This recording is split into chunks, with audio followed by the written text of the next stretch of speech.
Hi there, I'm Len Shustek. I was founder of the Computer History Museum in Mountain View in 1996 and chairman of the board for 25 years until I retired. And during that time, I gave a lot of tours of our exhibits. And I would enjoy tormenting our visitors by asking, who invented the computer? I mean, we all know who invented the important things in our lives. Why don't you know who invented the computer? Well, when you ask, you get all kinds of answers. Here are some of the prospects. A lot of them worked at around the time of World War II, some of them before, some of them after. It's some of our younger visitors who suggest the fellow on the far lower right as the inventor of the computer.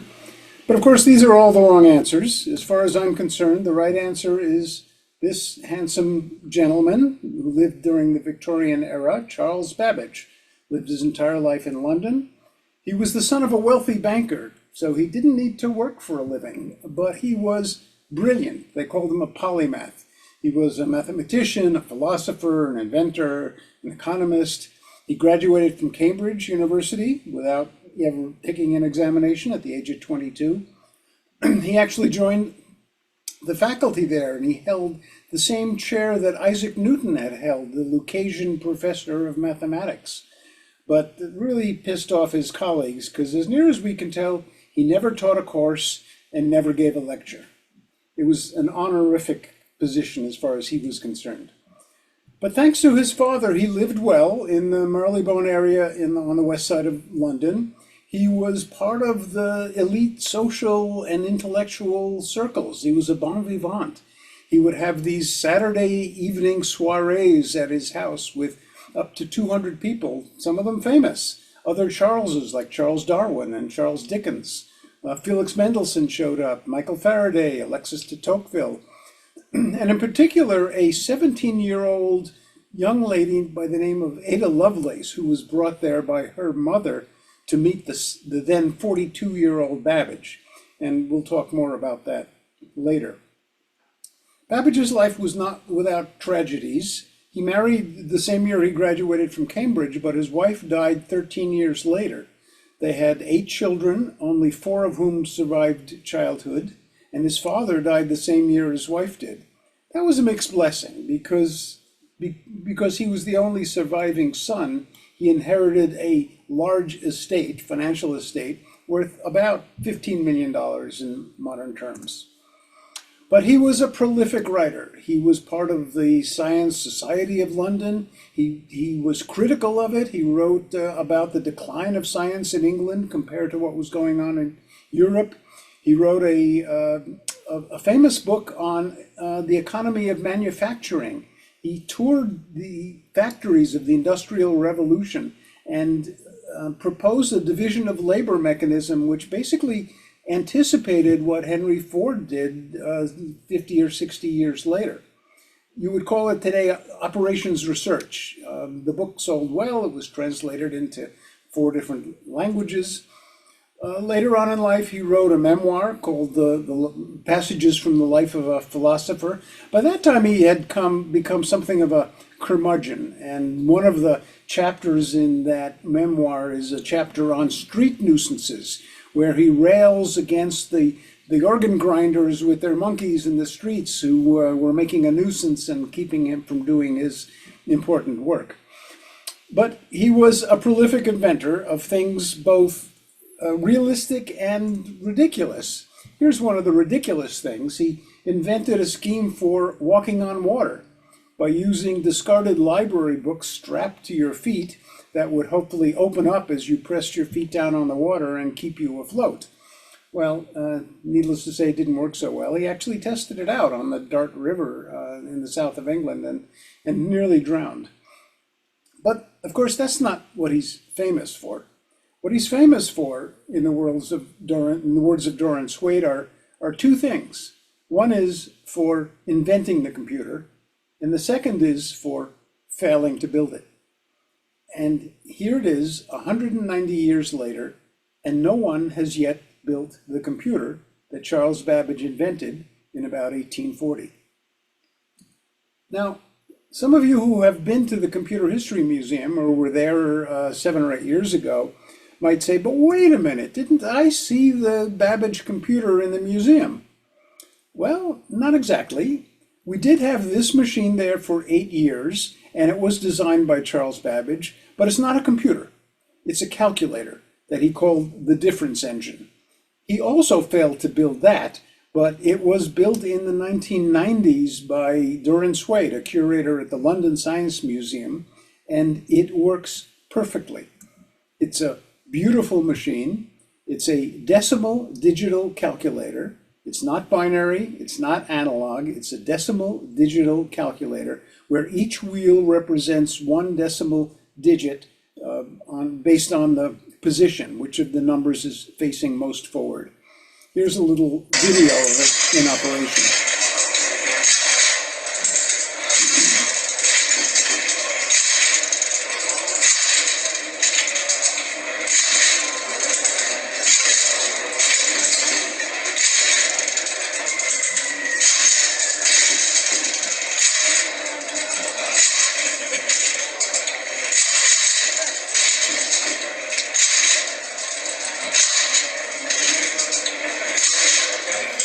The fellow cranking the engine is Tim Robinson, who probably knows more about Babbage's computers than any person alive.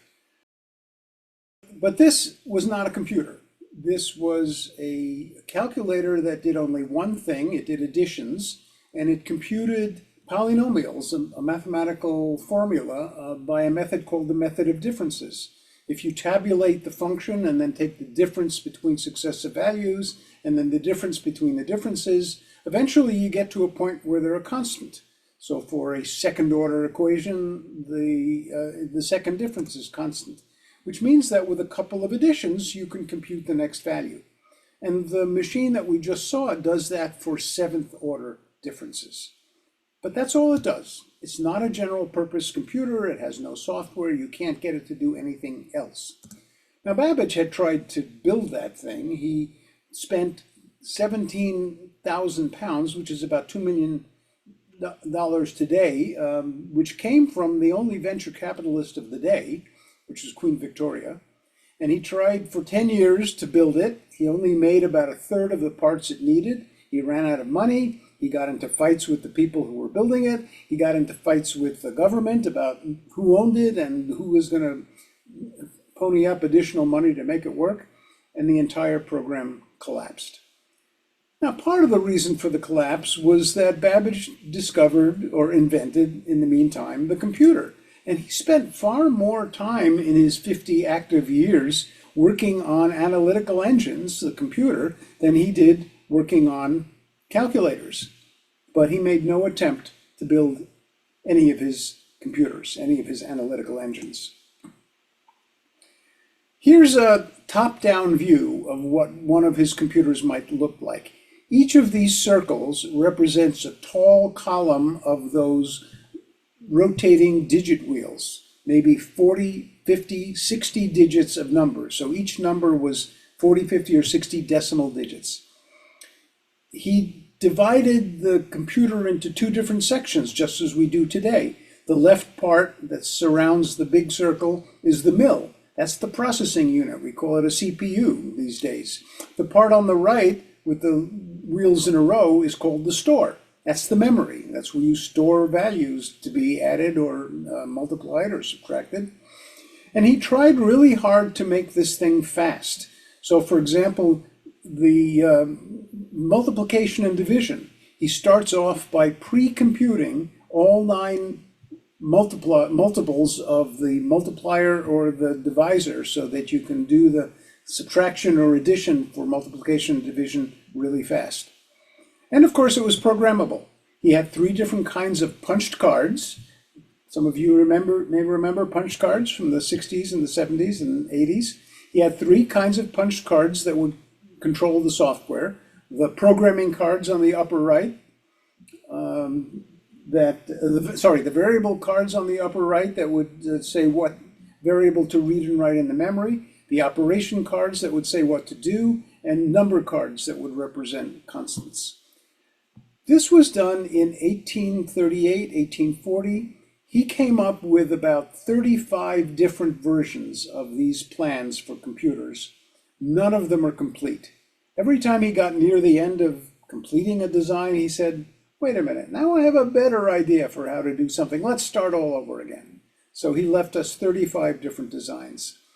But they are all prescient. They look forward to what we invented 100 years later. They have the separate CPU and memory. They have pipelining, parallel processing, conditional branches, loops, microcode, sophisticated math algorithms, including carry look-ahead, which is a way to do the carries without having to do ripple carries. It's a modern computer in every respect, except that it was really, really slow. It would calculate maybe a multiplication in 2.5 minutes, something like that, despite his efforts to make it as fast as possible. So what did Babbage leave us, since he left us no built machines? What he left us are 6,000 pages of drawings and sketches and notes. Here's one example. This is a drawing for the details of his anticipating carriage, the thing that looks for sequences of nines so that you can do all of the carries when you're doing additions in one cycle instead of having to do it one at a time.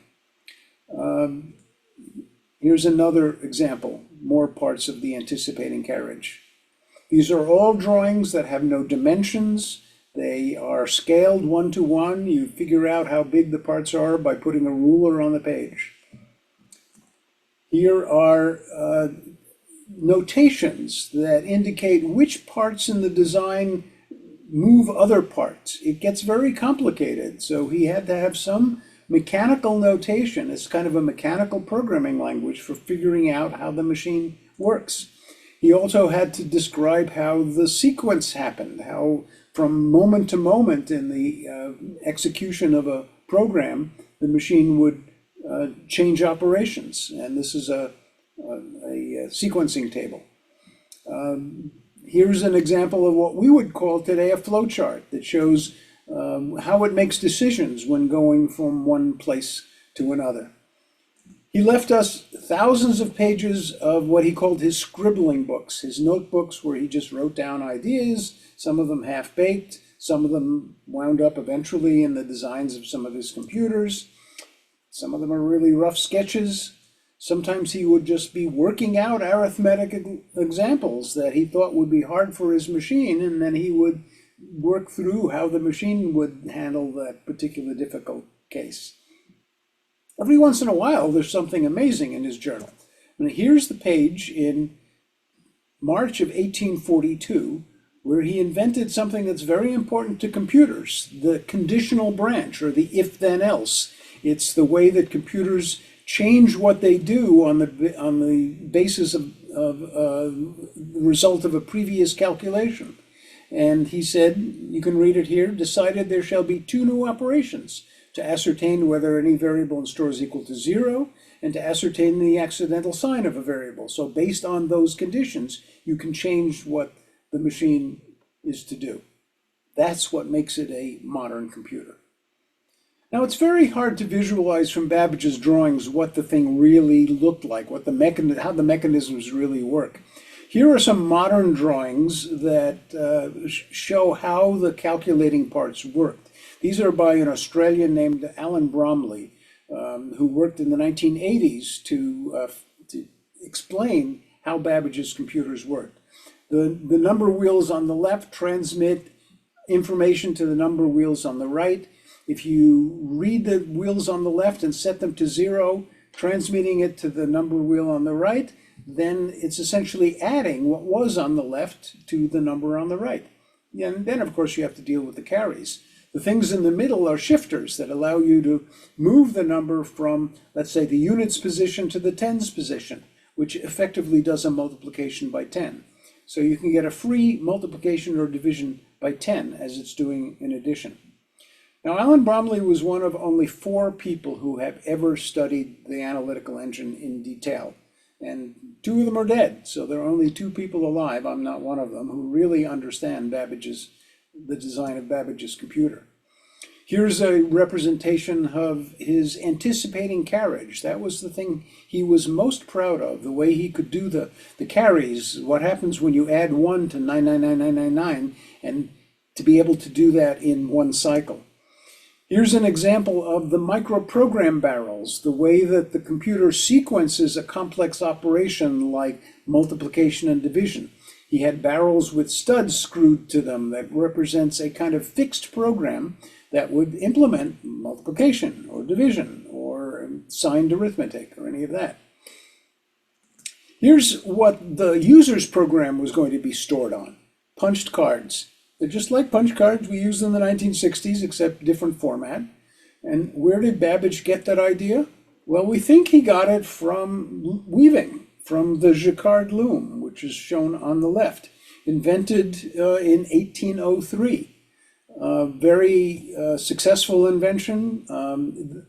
The image on the right is actually not an engraving. That is a silk weaving that was made with 24,000 punched cards on a jacquard loom in honor of the inventor, Jacquard. Now, Babbage never wrote anything about his computers. He never made any public presentations. He made a semi-public presentation only once, and that was in 1840 in Italy.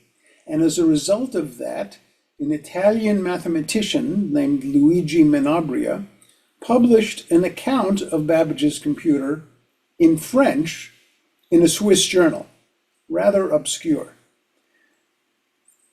When Babbage was introduced to Ada Lovelace, this 17-year-old woman who had come to his soiree, it was a remarkable confrontation because Ada Lovelace, who was the only legitimate daughter of the poet Lord Byron, was a mathematician in a day when women weren't even allowed to go to college. But Ada's mother thought that the way to prevent Ada from becoming insane like her poet father was to have her tutored in mathematics.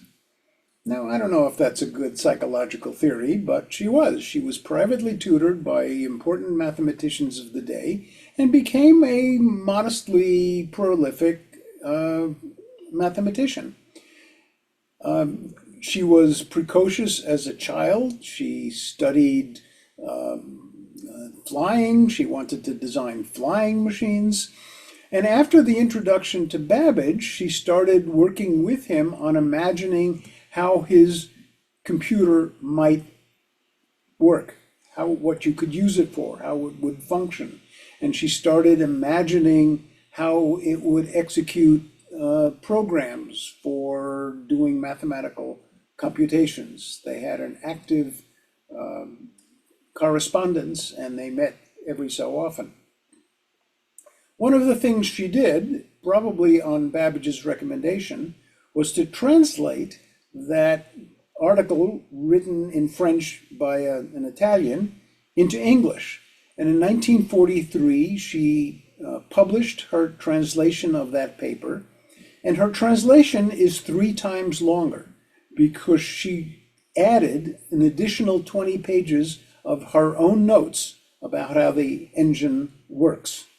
By the way, the article is, as you can see, unsigned because would have been unseemly for a woman to publish a paper in a scientific journal. One of the things she included as part of her additions to the paper was this. This is sometimes talked about as the world's first program, and therefore Lovelace is the world's first programmer, but it's not.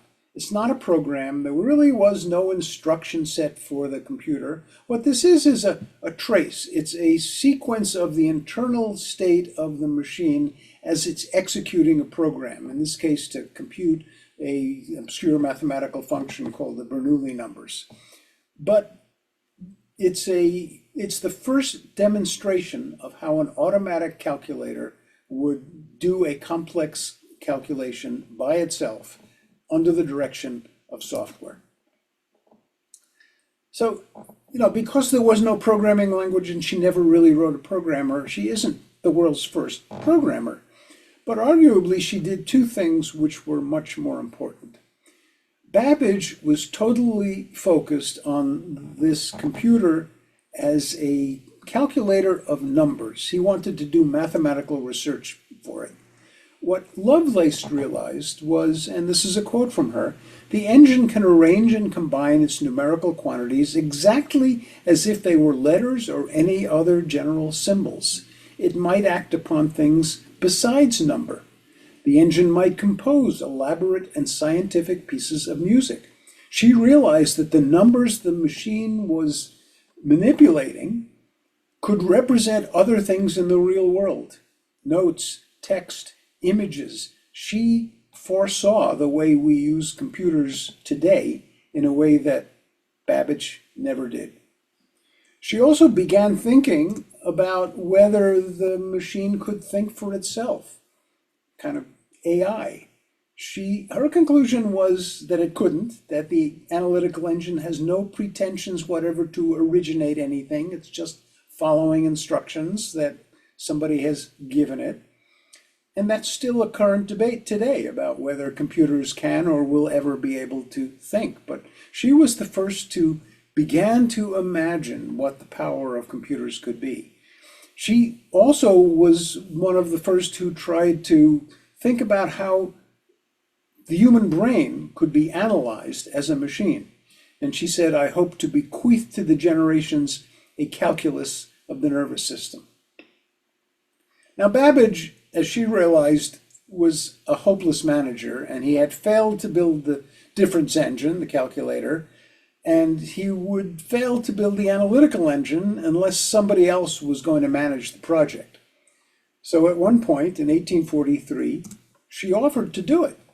She said, if I'm to lay before you in the course of a year or two explicit and honorable propositions for executing your engine, by which she meant running the project, being the CEO, would there be any chance of allowing myself to conduct the business for you? Well, of course, Babbage turned her down. We don't know why. He was pig-headed, so he thought he could do everything. Also, everybody knows women can't do things like that. So that went nowhere. Ada Lovelace sadly died relatively young at the age of 36 from cancer. Had a life outside of her collaboration with Babbage, married, had 3 children. This is one of only 2 actual photographs ever taken of her. Now, we don't know what Babbage's machine would have looked like from afar. He never sketched it. Here's a sketch from a funny graphic novel published in 2015 called The Thrilling Adventures of Lovelace and Babbage. And maybe it would have looked something like this, powered perhaps by a steam engine. The mill is the red thing on the right, that's the processing unit. The store goes off into the distance for as long as you like, depending on how much memory you want. And the number cards, variable cards, and operation cards are read into the mill to control the operation. But Babbage never got anywhere near building something like that. The only thing he ever built was this little test piece, which we just recently saw at the London Science Museum. It's not clear whether it actually ever worked or not. It's only a little test piece of the adder-subtractor. Now, some other people have tried to build little test pieces. Here is one from Tim Robinson, the fellow that you saw cranking the difference engine and who I said was probably the world's expert in the analytical engine. He's built a little subset of it, a test piece, out of Meccano, which is the British version of Erector Set. And by God, the thing actually works.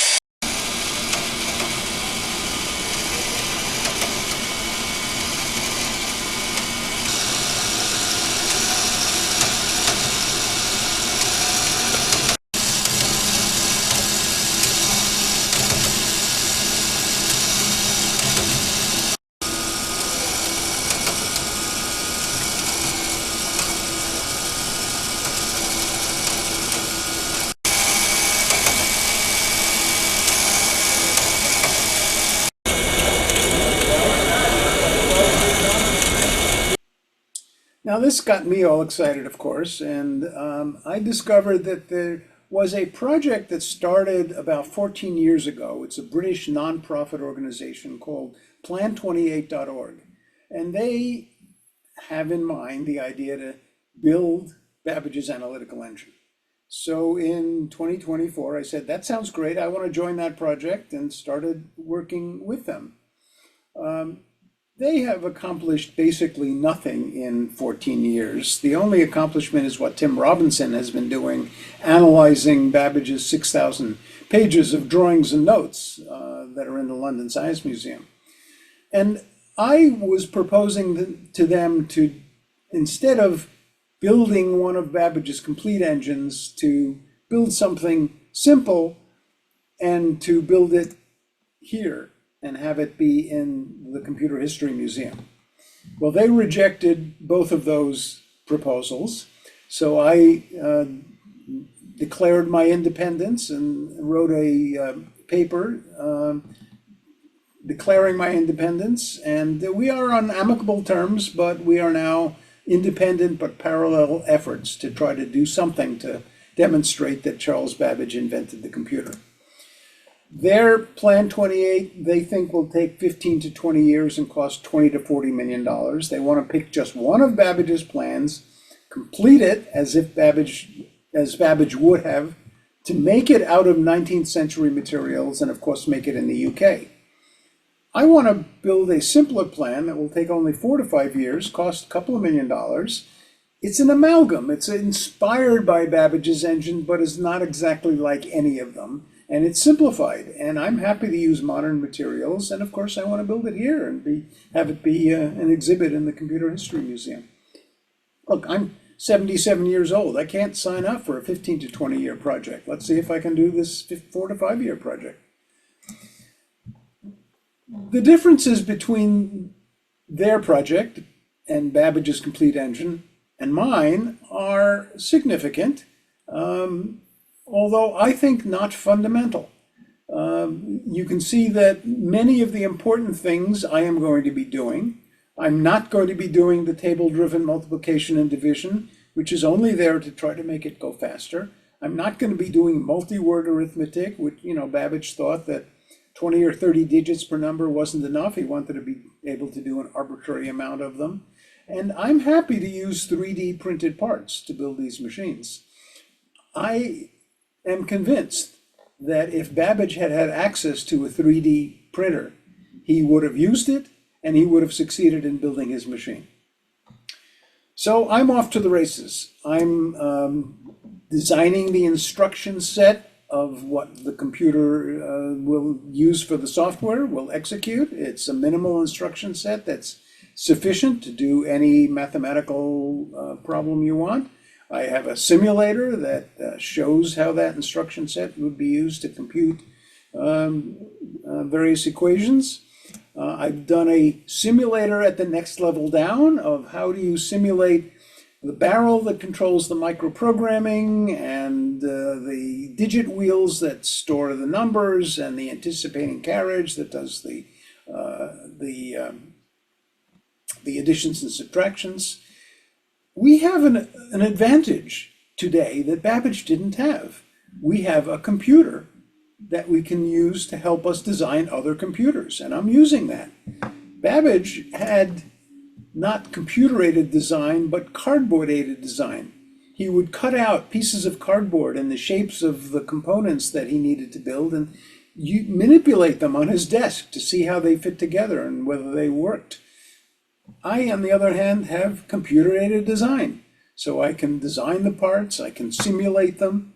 Here's a little simulation of the anticipating carriage. You can see the number wheel moving on the bottom.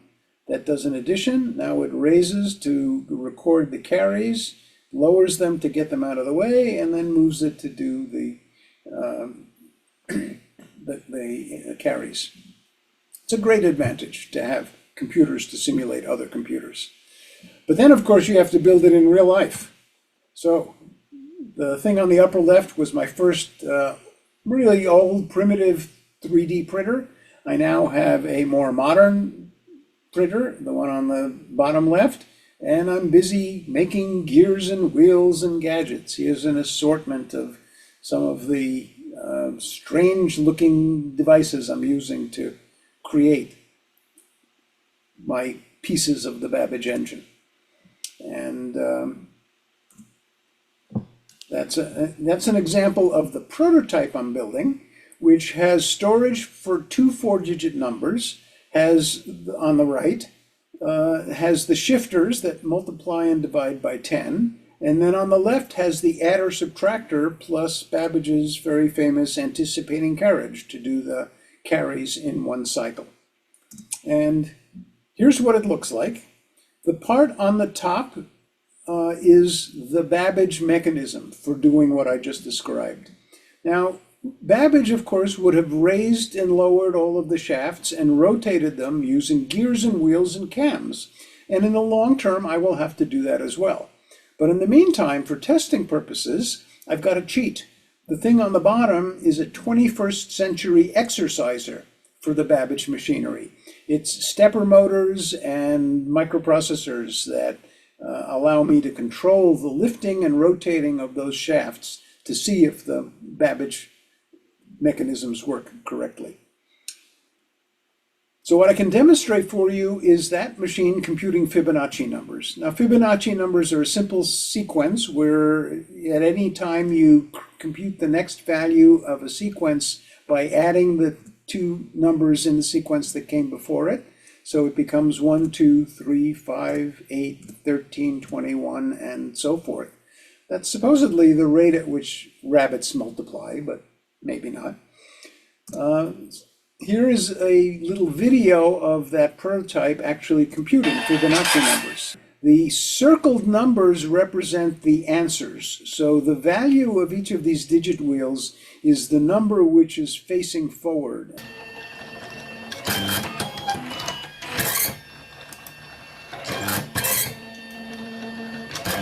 Eight.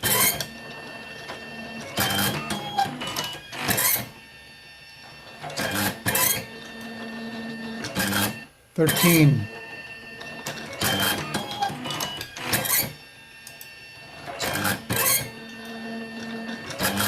21.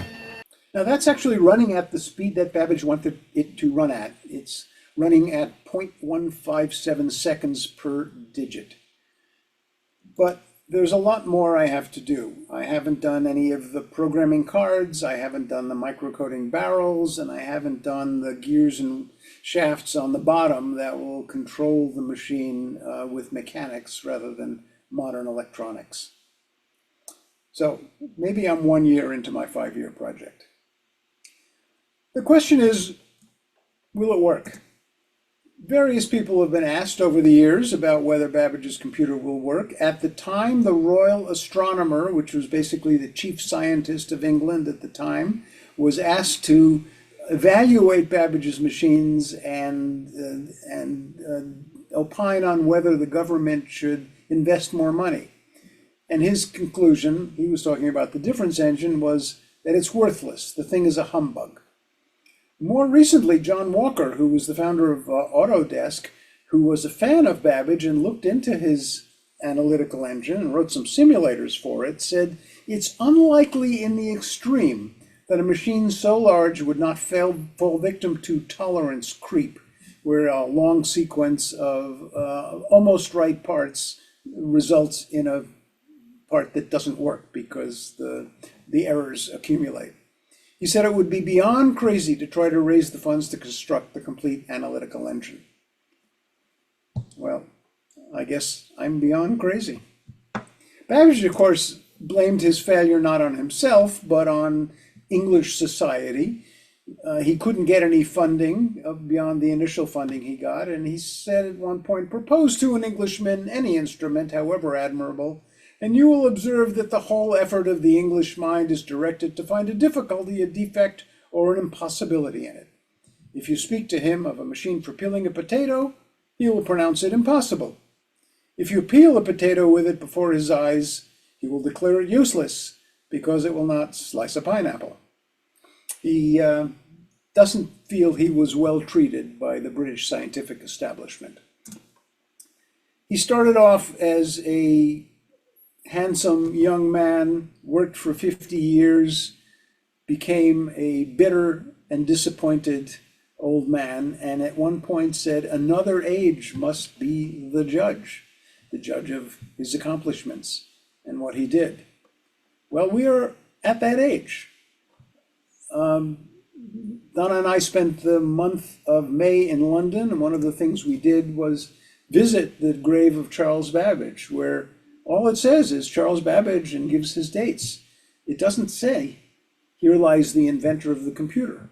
And in part, what I'm trying to do is to establish, by showing his machine's work, that he was indeed the inventor of the computer and deserves accolades for that. Because otherwise, his legacy is in one of the only successful inventions he ever made, which is the cow catcher, the thing on a locomotive that pushes cattle off the tracks. And he deserves better than that.